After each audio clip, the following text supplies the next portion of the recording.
Hello, welcome to our Remission in Rheumatoid Arthritis Patient Perspective Refresher Summary. We're looking forward to seeing you at our SIG on the 27th of October. Please make sure you watch this video before participating to familiarise yourself or refresh your mind on our work so far. First, for some familiar faces and some new ones.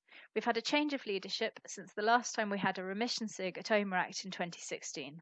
So first, allow me to introduce you to our current co-chairs. I'm Caroline Fleury. I've taken over from Lilian Van Tul as the European co-chair alongside Martin Bowers. Susanna Proudman has taken over from Catherine Hill as our Australian co-chair, and Peter Tugwell is our exec contact and USA co-chair. We're also pleased to introduce you to two new Remission Fellows for 2020, Dr. Bethan Jones and Dr. Ricardo Ferreira. Both have recently been awarded their PhDs and we're delighted to have them on board. I'll come back to their work later. And last but absolutely not least, our patient research partners, who have been working closely with us throughout the Remission Group's journey and whose contributions have been absolutely invaluable, are Marika and Vinyanda. Apologies that we don't yet have a picture of Vinyanda for the website, and this image is taken from our OMERACT SIG webpage, which is where you'll find the pre-reading for the SIG, and you'll find the link to this page in the comments below the video. So at OMERACT 2010 in Borneo, the draft ACR-EULAR remission criteria were discussed in a workshop, and some delegates proposed that the ACR-EULAR remission criteria could be improved because patient-important information might be missing.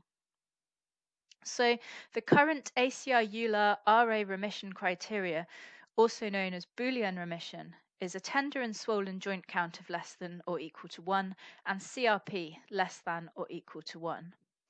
It includes only one item scored by patients themselves, also known as patient-reported outcomes. This is the Patient Global Assessment.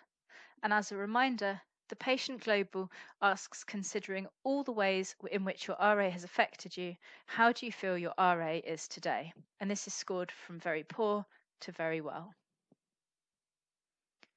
So we didn't know whether this currently covers everything that matters to patients because patients had never been asked. So we asked them.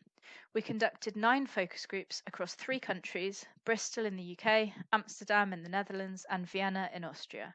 And we asked people with RA what is important for them to consider their disease activity as good as gone. We used disease activity as good as gone rather than remission because although UK patients are familiar with the word remission, it's not used with patients in the Netherlands or in Austria. The phrase was formulated with the help of patient research partners who specifically advised us to refer to disease activity as good as gone rather than disease as good as gone because the disease cannot be removed, but the activity can be. We found that patients broadly define remission under 3 key themes of reduction or absence of symptoms, reduction of impact, and a return to perceived normality. This was underpinned by influential factors that had to be taken into account, such as age, drug side effects, damage, and disease duration. And there was an overarching theme of no firm agreement regarding assessment issues, such as whether patients need to be medication-free to be in remission, or how long patients need to experience this reduction in symptoms and impact to consider themselves in remission.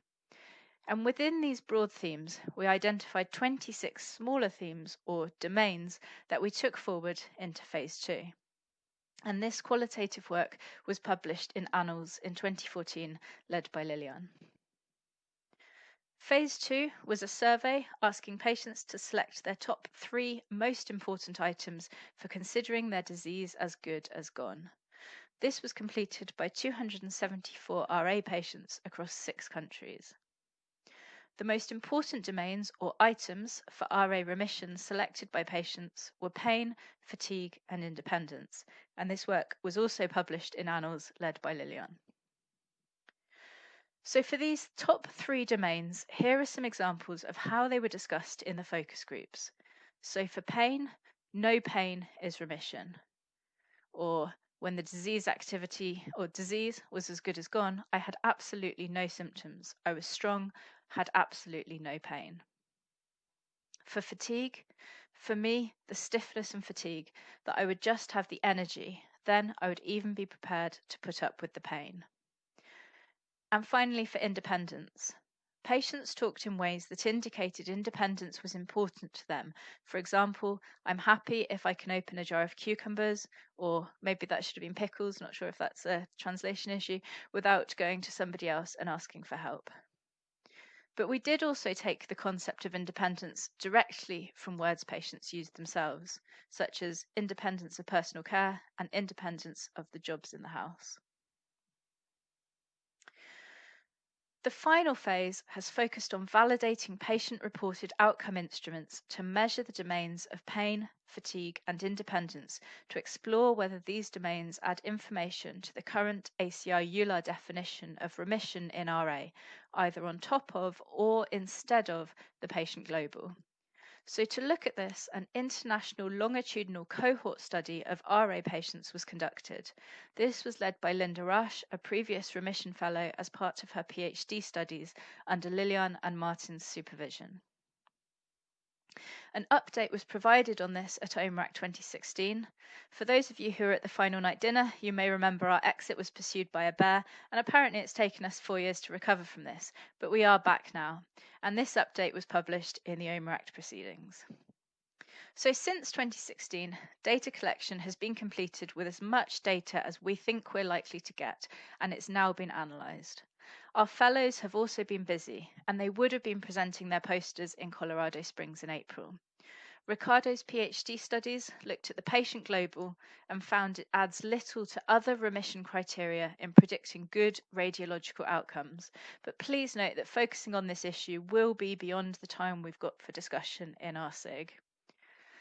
And seeing as we've been around as a group for a while now, we thought it was time to revisit our literature review to make sure we weren't missing any relevant new literature. So Beth has conducted this literature review for us, and there were no key papers found that undermine the need for our group's work. And Beth also looked at whether there is any existing literature in any conditions beyond rheumatology where the patient perspective has been successfully incorporated into an existing course set to see if there was anything methodological to learn from this, but nothing could be found. So do come to our virtual SIG, hear the results from phase 3, engage in the discussion, and vote on our next steps. You'll find the registration link to our SIG in the comments below this video. And don't forget that the clocks change for Europe on the 25th of October, but not yet for the United States. So do check your time zones. This will be 4 p.m. Eastern Daylight Time, 8 p.m. for the UK, 9 p.m. for Europe, and the Australians will be joining us with their cornflakes the next morning. Remission has always been a topic that's invited much debate and discussion at OMERACT, and based on our experience of running through this SIG with our working group members, going virtual certainly hasn't dampened the spirited OMERACT discussion we've come to know and love. So join us on Tuesday the 27th of October or the 28th if you're in Australia. Don't miss out. And if you're on Twitter, tag me, tag our fellows, keep the discussion going. We look forward to seeing you soon. Thank you.